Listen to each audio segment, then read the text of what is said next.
সবচেয়ে ভালো মানুষ হচ্ছে সেই যে ফকির মিসকিনকে খাওয়াতে পারে।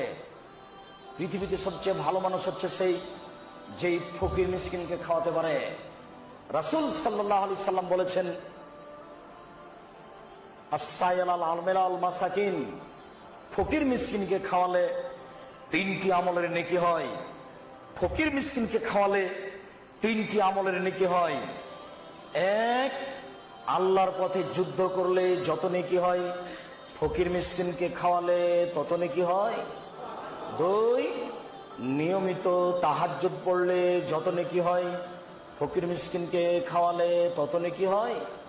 3, নিয়মিত নফল রোজা থাকলে যত নেকি হয়, ফকির মিসকিনকে খাওয়ালে তত নেকি হয়।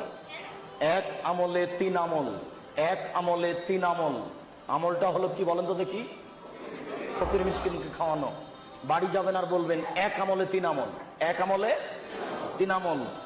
3 আমলের 1 নাম্বার, আল্লাহর পথে যুদ্ধ করলে যত নেকি হয়, ফকির মিসকিনকে খাওয়ালে তত নেকি হয়।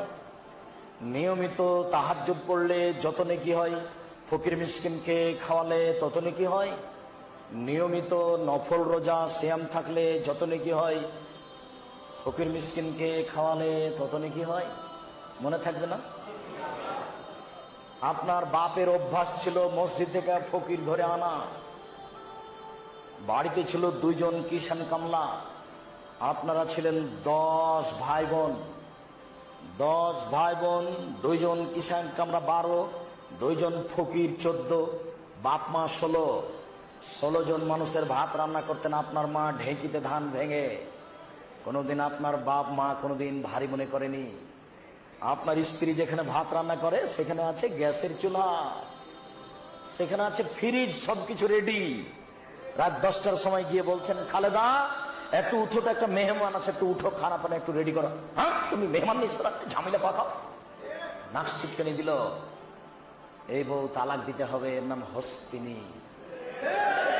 এ দিয়ে সংসার চলবে না। আমি বউ তালাক দিতে বলিনি, তবে পরামর্শ দিচ্ছি।